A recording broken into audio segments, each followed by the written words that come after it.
The matte black SUV idled at the gates of the Rockwell estate 3 hours ahead of schedule. Thomas Rockwell killed the ignition, the silence of the cabin replaced by the rhythmic ticking of a cooling engine.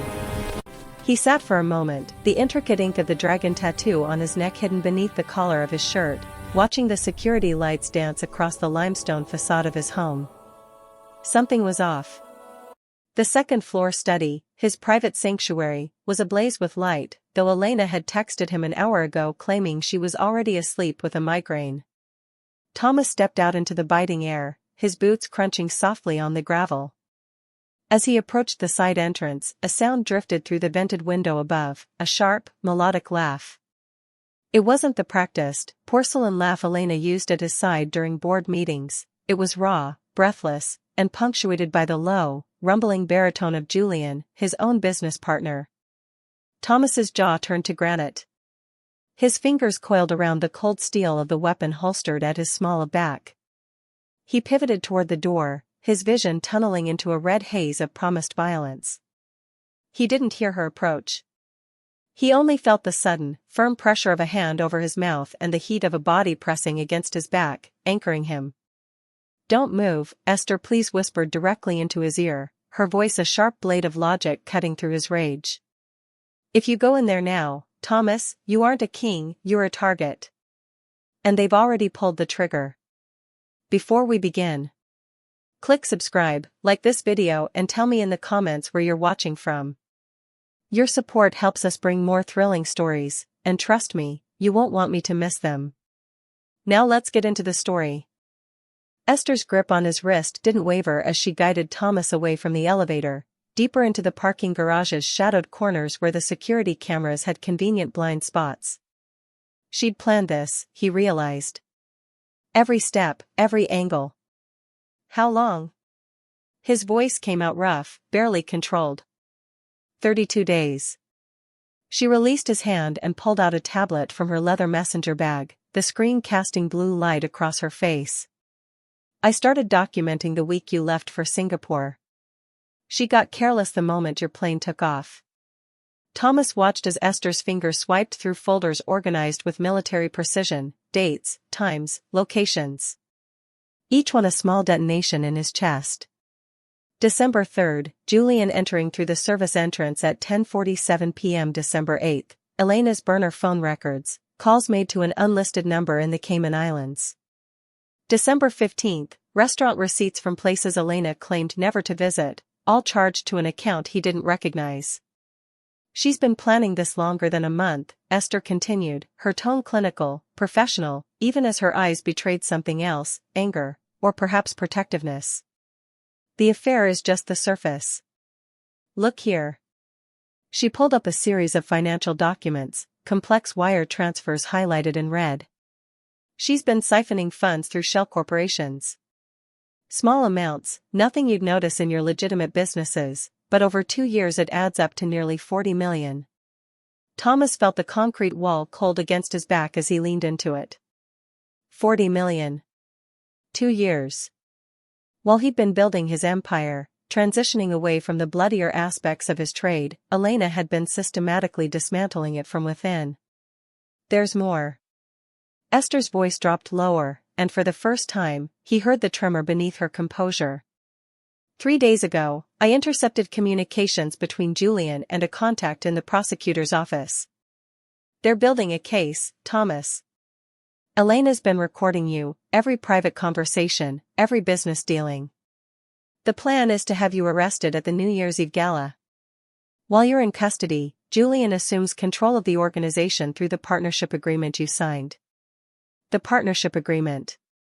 The one Elena had insisted he sign, claiming it would protect them both if anything happened to him. The one she'd brought to him late at night with champagne and persuasion. Thomas looked at Esther, truly looked at her, standing there in the garage's half-light with a month's worth of evidence that could save his life. She'd worked alone, trusted no one, risked everything to protect him from a trap he'd walked into with open eyes. "Why?" he asked. "Why do all this?" Esther met his gaze, steady and unwavering. "Because someone had to believe you were worth saving. Even from yourself." Esther led him through the service corridors, past the laundry rooms and maintenance closets that existed in every luxury building like arteries beneath perfect skin. Thomas had owned this penthouse for 6 years and never once walked these passages. That fact alone felt like an indictment. They climbed narrow stairs until Esther stopped at an unmarked door on the 39th floor, the architectural dead space between his penthouse and the floor below, used for HVAC systems and electrical panels. She produced a key he didn't know existed. "I had it copied 2 weeks ago," she said, answering his unspoken question. "When I realized they were using your study." The mechanical room was cramped, dominated by massive air handlers and ductwork. But Esther navigated it with practiced ease, moving to the far corner where a ventilation grate looked up into darkness. She handed Thomas a pair of noise-canceling headphones modified with a directional microphone, then gestured upward. He pressed them to his ears and heard everything. Elena's voice first, breathless and satisfied. "He actually believed I was at the Dawson Foundation tonight. God, he's so predictable." Julian's laugh, low and arrogant. 3 years you've been playing the devoted fiancé. I still don't know how you stomach it. All those tattoos, that working-class accent he tries to hide. The accent's almost gone now. I trained it out of him." There was a rustling sound, fabric moving. "By New Year's, this will all be over. He signs the final transfer documents at the gala, the prosecutor moves in an hour later, and we're on a plane to Grand Cayman before midnight." Thomas felt Esther's hand on his shoulder, steadying, as Julian's voice continued. "And you're certain about the recording? The one from October?" "Crystal clear." Thomas discussing the Vladivostok shipment, every detail the prosecution needs. He has no idea the bedroom is wired. The man's so paranoid about external threats, he never thought to look at what was already inside his walls. A pause, then Elena again, softer now, intimate. "Once he's convicted, the partnership clause activates. Everything transfers to you as majority stakeholder. The shipping empire, the real estate portfolio, the offshore accounts I couldn't directly access. All of it." "And us?" Julian asked. "We wait the appropriate time. A year, maybe 2. The grieving fiancé who stood by him until the bitter end, eventually finding solace with his former business partner. It's almost poetic." Thomas pulled off the headphones, his hand steady despite the rage crystallizing in his chest. Not the hot, impulsive fury that had nearly sent him upstairs earlier, but something colder. Surgical. He'd built an empire from nothing, survived wars and betrayals, climbed out of poverty through will and violence. And he'd handed the keys to someone who saw him as nothing more than a crude instrument to be used and discarded. Esther was watching him carefully. "Now you understand why I stopped you." "Yes," Thomas said quietly. "Now I understand everything." They left through the parking garage's delivery exit, Thomas behind the wheel of Esther's unremarkable Honda Civic instead of his Bentley. She'd thought of that too, the need for invisibility, for becoming ghosts in his own city. The safe house was 40 minutes north in Yonkers, a modest brownstone on a tree-lined street where no one would think to look for a man worth $500 million. Esther unlocked 3 separate deadbolts before ushering him inside, and Thomas realized she'd been preparing this refuge for weeks, maybe longer. The dining room had been converted into a war room. A corkboard dominated one wall, covered in photographs, documents, and red string connecting Elena to Julian to offshore accounts to the prosecutor's office. A second board mapped out the New Year's Eve gala, floor plans, guest lists, security rotations. On the table sat 2 laptops, a police scanner, and a lockbox he assumed contained something useful and probably illegal. "Coffee?" Esther asked, shrugging off her coat. "Something stronger." She poured 2 glasses of whiskey from a bottle on the counter, and they sat across from each other at the table like generals planning a siege. Thomas studied the boards, his mind already working through angles and vulnerabilities. "The gala is in 6 days, Esther began, pulling up a calendar on her laptop. "Elena expects you to sign the amended partnership documents during the champagne toast at midnight. The arrest warrant is already drafted, waiting for the prosecutor's signature. You have a 90-minute window between the signing and when the federal agents arrive. Thomas took a slow sip of whiskey. You've identified the prosecutor? Marcus Chen. Eastern District. He's ambitious, hungry for a high-profile conviction. She pulled up a file. But he's also clean. This isn't a bought prosecution. Julian fed him legitimate evidence of your past activities mixed with fabricated current operations. The recordings Elena made are real, but she's edited them to suggest ongoing criminal enterprise instead of historical discussion. Can we get to Chen? We don't need to. Esther's eyes glinted with something fierce. We let the arrest happen. Thomas set down his glass. Explain. Elena's entire plan relies on you being guilty, on the evidence being solid enough for conviction. But what if we give Chen something better? What if we hand him a conspiracy to commit murder, evidence of financial fraud, and proof that his star witness has been manufacturing evidence? She pulled up another file, this one showing Elena's wire transfers. We don't run from the prosecutor. We make him our weapon. Thomas leaned back, seeing the elegance of it. Not escape, but redirection. Using the trap against those who'd set it. The gala becomes our stage, he said slowly. With 500 witnesses, board members, media, and federal agents already in position. Esther slid a folder across the table. We just need to make sure everyone's watching when the curtain falls. Thomas opened the folder and began to read, and for the first time in 32 days, he smiled. They worked through the night, only pausing when exhaustion made the laptop screens blur. Around 3 a.m, Thomas stood to stretch, his eyes catching on a photograph tucked into the corner of Esther's corkboard, a young girl, maybe 8 years old, standing beside a woman who shared Esther's sharp cheekbones and steady gaze. Your mother? He asked. Esther glanced up from her notes, something unguarded flickering across her face before the professional mask returned. And my sister.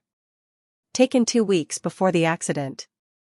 Thomas knew better than to press, but Esther surprised him by continuing. My father was a dock worker in Busan. Good man, terrible luck. She closed her laptop, as if the story required her full attention. He witnessed something he shouldn't have at the shipyard. A smuggling operation run by the Chongsan crew. They gave him a choice, work for them or disappear. The whiskey bottle sat between them, and Thomas poured 2 more glasses without asking. He refused. 2 days later, our car went off a bridge. My mother died on impact. My sister, Ji-won, lasted 3 days in the hospital before the machine stopped. Esther's voice remained steady, clinical, but her fingers tightened around the glass. I was 16. The police called it an accident. Everyone knew better. Thomas understood then, the shape of her loyalty. Not blind devotion, but something forged in the same fire that had made him. I spent 5 years learning everything I could about the Chongsan crew. Their operations, their finances, their weaknesses. She met his eyes. And then I learned that Thomas Rockwell had destroyed them. Systematically, thoroughly, without mercy. The same men who murdered my family were dead or imprisoned because of you. That's why you came to work for me. I came because I wanted to understand what kind of man could do what you did. She stood, moving to the window where dawn was beginning to bruise the sky. I expected a monster. I found someone who remembered every dock worker's name, who paid death benefits to families even when the law said he didn't have to, who was trying to build something legitimate from bloody foundations. Thomas traced the edge of his tattoos, the geometric patterns that marked him as something other than the society man Elena surrounded herself with. The world still sees a monster. The world sees what it wants to see. Esther turned back to him, and in the pre-dawn light, she looked suddenly vulnerable. I see a man who pulled himself out of the Incheon slums, who survived things that would have destroyed weaker people, who's trying to become something better. That's why I gathered the evidence. That's why I stopped you in the garage. Not because you're perfect, but because you're worth the fight.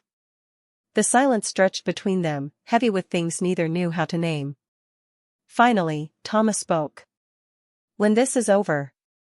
When this is over, Esther interrupted gently, we'll see who we are on the other side. Thomas returned to the penthouse the next morning with coffee and pastries from Elena's favorite bakery, playing the part of the devoted fiancée who'd worked through the night at the office. She greeted him in silk pajamas, her performance flawless, the concerned partner, the loving bride-to-be counting down to their New Year's wedding. You look exhausted, she said, kissing his cheek with practiced affection. The Singapore deal? Complications with the shipping contracts. He set down the coffee, letting fatigue work in his favor. Nothing I can't handle. She smiled, and he marveled at how easily the lie came to her, how thoroughly she'd studied him to know exactly which strings to pull. Over breakfast, she discussed flower arrangements and seating charts for the gala, her hand resting on his as if she hadn't been plotting his destruction in this very room 48 hours ago. Thomas played his part with equal precision. He was attentive but distracted, stressed but manageable, exactly the man she expected him to be. When she mentioned the partnership documents needed for the midnight signing, he nodded absently, as if it were merely another tedious formality in a sea of paperwork. Julian will be at the gala, Elena said, her tone carefully neutral. I hope that's not awkward, given the business tensions lately. Julian and I are professionals. Thomas met her eyes, seeing calculation behind the concern. Whatever our disagreements, we both want what's best for the organization. That afternoon, while Elena attended a dress fitting, Esther arrived through the service entrance with a toolkit disguised as cleaning supplies. Thomas kept watch from the study while she moved through the penthouse with surgical efficiency, her fingers working with the skill of someone who'd done this before. She found Elena's recording devices within 20 minutes, one behind the bedroom mirror, another in a decorative book on Thomas's desk, a third wired into the study's ventilation system. Esther didn't remove them. Instead, she carefully modified each one, rerouting their signals through a device no larger than a thumb drive. From now on, everything they record gets copied to our server, she whispered, finishing the last modification. And I can feed them anything we want them to hear. In the kitchen, she installed her own cameras, small, professional grade, hidden in the smoke detector and the wine rack's LED lighting. Then she cloned Elena's laptop while it sat charging on the counter, pulling 2 years of communications, financial records, and encrypted files that would take days to fully decrypt. By the time Elena returned, bags from Bergdorf's in hand and excitement in her voice about the dress, Esther was gone. The penthouse looked untouched, perfectly ordinary, while beneath its surface a new network hummed to life. That night, Thomas held Elena close, feeling her heartbeat against his chest, knowing she was counting down the hours until his destruction. In his pocket, his phone buzzed with a message from Esther, all systems active. They're ours now. He smiled in the darkness, and kissed his fiancée's hair. The Rockwell Foundation Gala transformed the Metropolitan Museum's Great Hall into something between a palace and a stage. Crystal chandeliers threw prisms across marble floors where New York's elite mingled in $1,000 gowns and bespoke tuxedos. Thomas moved through the crowd with Elena on his arm, her champagne-colored dress catching light with every step, her smile radiant for the cameras. She was magnificent, he had to admit. The perfect performance of a woman in love. Esther worked the room's periphery in her role as Thomas's executive assistant, tablet in hand, coordinating logistics with the efficiency everyone had come to expect. But Thomas caught her eye twice across the crowded hall, brief moments of acknowledgement that the pieces were moving into position.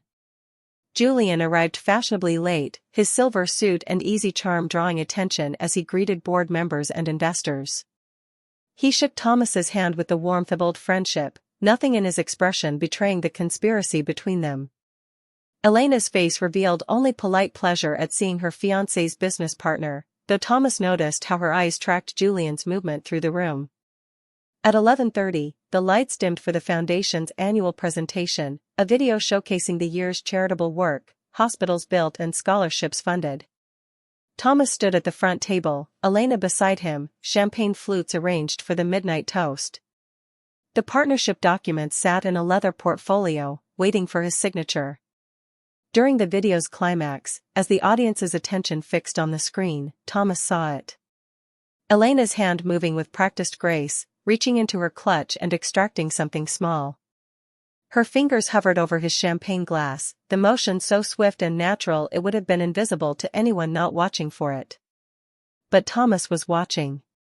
And so was Marcus, one of Esther's carefully positioned security team, dressed as wait staff. The lights came up for intermission. Guests stood, milling about, refreshing drinks. In the controlled chaos, Marcus moved through the crowd with a tray, collecting empty glasses.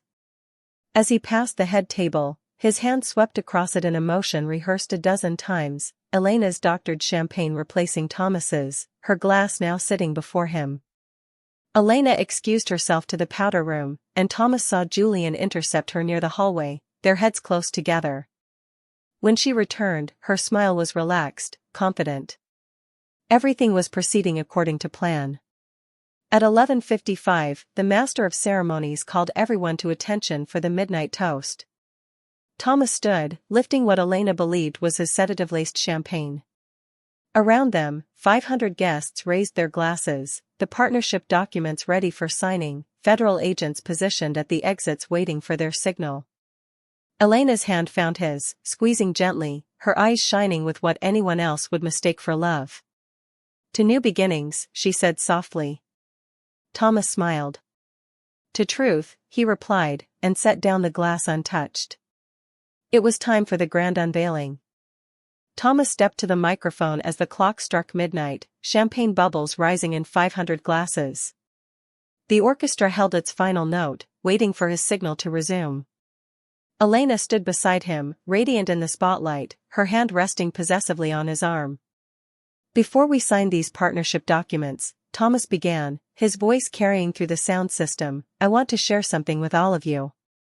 A truth about trust, loyalty, and the foundations we build our lives upon." Elena's smile never wavered, though he felt her fingers tighten slightly against his sleeve. Across the room, Julian's expression remained perfectly composed, his champagne raised in anticipation. Thomas nodded to Esther, who stood near the lighting booth. The massive screens flanking the stage, meant to display the foundation's promotional materials, flickered to life. But instead of charity work and smiling beneficiaries, they showed Elena and Julian in Thomas's own study, their voices crystal clear through the museum's premium sound system. "He actually believed I was at the Dawson Foundation tonight. God, he's so predictable." The ballroom went utterly silent. 500 faces turned from the screens to Elena, whose expression transformed from confident to confused to horrified in the space of 3 seconds. The footage continued, methodically, brutally. Julian's laugh. Elena discussing the recordings, the prosecutor, the transfer of assets. Her voice describing Thomas's tattoos and working-class origins with contempt that echoed through marble halls. The timeline of their affair displayed in the corner, 2 years of hotel receipts, text messages, financial transfers. Thomas watched Elena's face as her carefully constructed world collapsed. She tried to speak, to move, but Julian's voice from the speakers cut through whatever defense she'd been forming. "Once he's convicted, everything transfers to you." The grieving fiancé who stood by him, it's almost poetic. The screen split, showing new evidence. Wire transfers to offshore accounts, Elena's edited recordings alongside the unaltered originals, communications with Prosecutor Chen's office. A web of conspiracy laid bare for New York's elite, for board members and investors, for the federal agents now moving through the crowd toward the head table. Elena grabbed Thomas's arm, her composure finally shattering. "Thomas, please, this isn't, you don't understand." "I understand perfectly." He removed her hand with surgical gentleness. "I understand that you spent 3 years playing a part, that you believed I was too stupid, too crude, too blinded by love to see what you were doing." Julian was already moving toward the exit, but Marcus and 2 other security personnel blocked his path. Prosecutor Chen stepped forward, his face ashen as he watched his star witness's credibility evaporate in real time. The screens now showed the final piece, the sedative in Elena's clutch, the security footage of her attempting to drug Thomas's champagne, the toxicology report Esther had commissioned in advance identifying the substance as rohypnol mixed with a dangerous dose of sedatives. Thomas turned to Chen, his voice carrying across the silent ballroom. I believe we need to discuss who the real criminals are, prosecutor. And I have 2 years of evidence to share. The federal agents escorted Elena and Julian from the Great Hall in handcuffs, their exit watched by 500 witnesses whose phones were already lighting up social media. The partnership documents sat unsigned on the table, irrelevant now, destined for evidence lockers instead of filing cabinets. Prosecutor Chen stood near the stage, his carefully built case disintegrating around him. Thomas approached with Esther at his side, carrying a leather briefcase that had been locked in the museum's security office since that afternoon.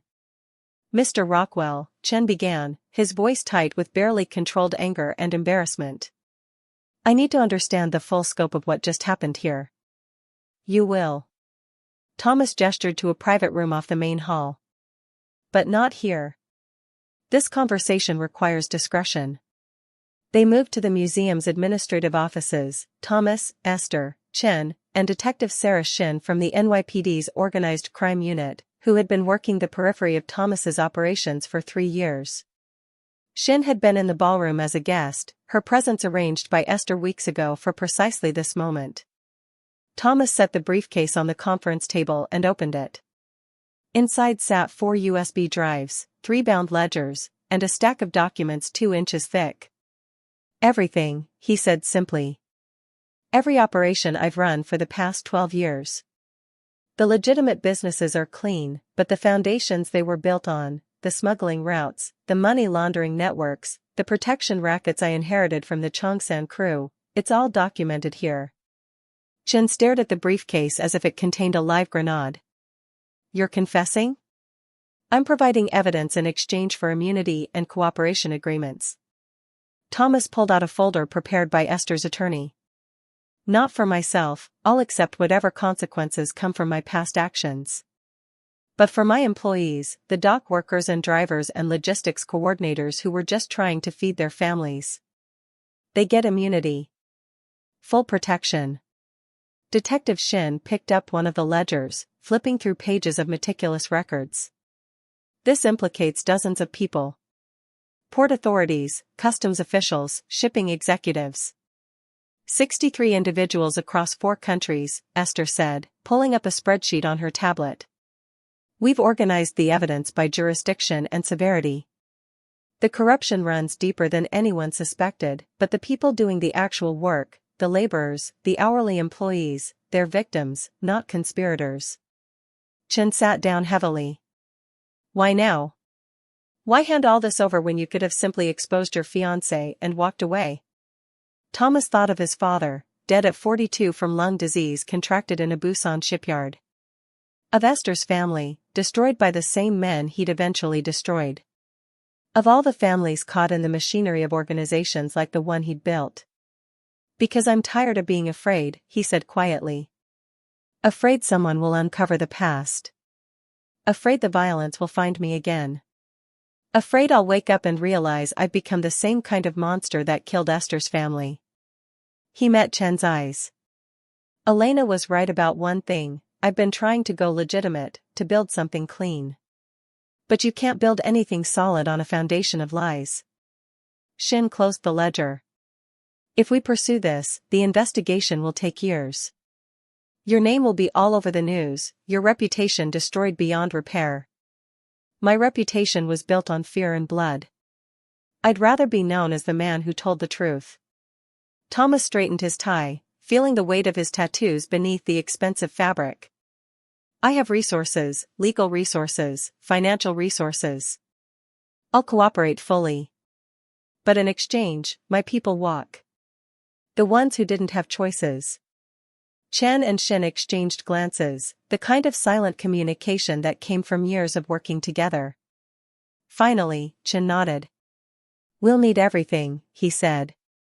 Every name, every transaction, every piece of evidence you have. You'll have it. Thomas stood, and Esther stood with him. Starting tomorrow, I'm no longer Thomas Rockwell, the boss. I'm just a man trying to figure out who he is when the armor comes off.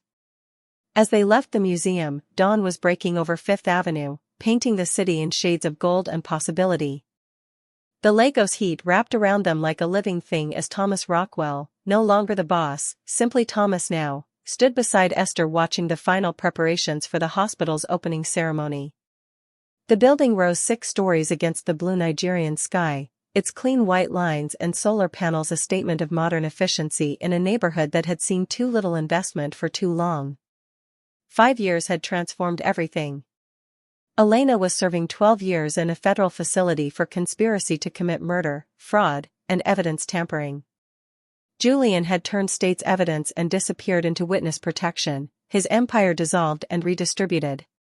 Prosecutor Chen had used Thomas's evidence to dismantle 3 major smuggling operations and expose corruption that reached into the highest levels of port authority across 2 continents. Detective Shin made captain. And Thomas had discovered that walking away from power was easier than learning to live without its weight. The first year had been the hardest. Depositions and testimony, his face on every news outlet, former associates treating him as either a traitor or a fool. The legitimate businesses survived, barely, held together by Esther's strategic brilliance and the loyalty of employees who remembered that Thomas had always paid death benefits, always protected the workers even when it cost him. By year 2, the legal entanglements had settled into routine. Thomas sold the penthouse, the cars, most of the trappings of his former life. He kept enough to be comfortable, to fund what came next, but the excess felt obscene now, like wearing a costume that no longer fit. Esther had stayed through all of it. Not as his assistant, that relationship had ended the night of the gala, but as something he still struggled to define. Partner felt inadequate. Love seemed too simple for what they'd built together in the ruins of his former life. They'd married quietly in a courthouse in Seoul, with only Esther's aunt and a handful of dock workers Thomas had known since childhood in attendance. No elaborate ceremony, no society photographers. Just 2 people who'd chosen each other with full knowledge of their scars and histories. The Rockwell Foundation, restructured, scrutinized, and operating with transparent oversight, had become their vehicle for a different kind of power. The kind that built hospitals instead of smuggling routes, that funded schools instead of protection rackets. They'd started in Busan, in the neighborhoods where Thomas had grown up, then expanded to other port cities where dock workers' families struggled with the same poverty that had shaped his childhood. Lagos was their 7th hospital, serving a community where maritime workers and their families often went without basic medical care. Thomas had spent 3 months here during the construction, learning the names of the construction crew, eating lunch with the workers, listening to their stories. Some habits from his former life translated well, the ability to remember names, to see the human cost of every decision, to understand that real power came from serving rather than dominating. 5 minutes, Esther said, checking her watch. She wore a blue dress appropriate for the heat, her hair pulled back, comfortable in her own skin in a way she'd never been during her years as his assistant. Marriage and partnership had freed something in her, allowed her to step out of the shadows she'd inhabited for so long. Thomas adjusted his tie, lighter fabric now, appropriate for the climate, and felt the familiar weight of his tattoos beneath the shirt. He'd considered having them removed once, in the early days of his transformation, but Esther had stopped him. "They're part of your story," she'd said. "Not the whole story, but you don't honor the present by erasing the past." The geometric patterns on his neck still drew stares, still marked him as someone from a different world. But context had shifted.